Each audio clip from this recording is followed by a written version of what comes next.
ልክ ጉባኤ እንዳለቀ ንስሐ ግቡ፣ ወንበር ይዘን መቀመጥ አለብን። እየሰማችሁ ነው? ካልሆነ ኳሊቲ አልተቻለ እሺ ትላላችሁ፣ ትሄዳላችሁ፣ እሺ ትላላችሁ። ከዛ ከሰማሁት መካከል ምን እንደሆነ ታውቃላችሁ? እንፈራለን። ንስሐ ለመግባት ምን ትፈራለህ? እንዴት ይፈራል እንዴ? ለማድረግ ካልፈራ ሰው እንዴት ሰው አንድ ነገር እንገራችሁ። ፀሐይ ስትወጣ ቅቤ ይቀልጣል፣ ጭቃ ይደርቃል። እውነት ሐሰት? ቅቤ ይቀልጣል፣ ጭቃ። አሁን እኛ የእግዚአብሔር ቃል ሲነገር መድረቅ ነው ያለብን? ልባችን መቅለጥ ነው ያለበት? ከደረቅን በጣም ከባድ ነው። ወደ መንፈሳዊ ስሜት መግባት አለብን። እየተረዳችሁኝ ነው? ስለዚህ እኔ የተግባር ትምህርት ነው መማር ያለብን።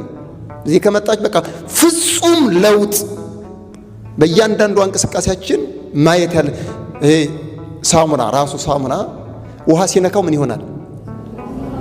ከሳሙና እናንሳለን እንደኛ። እኔ እግዚአብሔር ሞኝ አይደለም። ልብ በሉ። ዮናስ ያቺ ሀገር መጥፋት አለባት ብሎ አሰበና ከዛ በኋላ ወደ ሆነ ቦታ ጎጆ ሰርቶ ቁጭ ብሎ ይመለከታታል። ከዛ እንቅልፍ አለው። ፀሐይን በረታ። እግዚአብሔር ደግሞ አንዲት ቅል አበቀለና ሸፈነለት።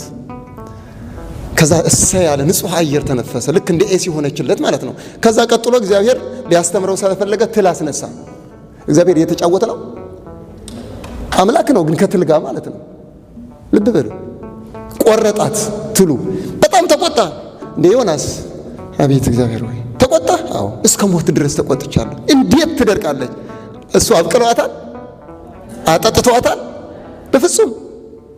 አንተ ላላበቀልካት በአንዲት ሌሊት በቅላ እንዲህ ለሆነችው ካዘንክ ከ120,000 በላይ ቀኛቸውና ግራቸውን ለማይለዩ ለሕፃናቱ እኔ እንዴት አላዝንም? ያቀረባችሁት ሳሙና ውሃ ሲነካው ሲቀልጥ የእግዚአብሔር ቃል ስትሰማ ካልቀለጠ ልብህ ካልተመለስክ በኃጢአት ላይ ፍርድ ካልፈረድክ ከዛሬ ጀምሮ እኔ ከዚህ ኃጢአት መላቀቅ አለብኝ ብለህ ካልወሰንክ አንተ እንደ ጭቃ ደርቀሃል እንጂ እንደ ቅቤ ያልሆንክም ማለት ነው። ፍጹም የሆነ ለውጥ ነው ማሳየት ያለብን። በቃ ኃጢአትን ረግመን ወደ ቅድስና ነው መሸጋገር ያለብን። እየሰማችሁኝ ነው? እየሰማችሁኝ ነው? የነነዌ ሰዎች ፍጹም ሽግግር ነው ያደረጉት። በጣም የሚገርሙ ሰዎች ናቸው። ፍጹም ሰሙ፣ ተቀበሉ፣ ተገበሩ። ፍጹም ንስሐቸው ደግሞ ከንጉሥ ጀምሮ እስከ ምን ድረስ? ሙሉ በአዋጅ ማለት ነው። ሀገር ከሚጠፋ ሁሉም ከሰው እስከ እንስሳ ጥጆቹ ከእናቶቻቸው ጋር ከላሞቹ ጋር፣ ግልገሎቹ ከማጋ ከበጎቹ ከፍየሎቹ ጋር ሳይገናኙ እነሱ ይጮሃሉ። ምን ፈልገው? ሳር ፈልገው።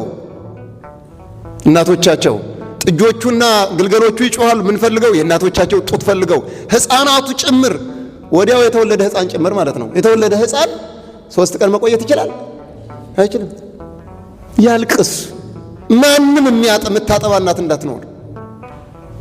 እንዲህ አይነት ውሳኔ የህይወት የመኖርና ያለመኖር ጉዳይ ነው። እየሰማችሁኝ ነው?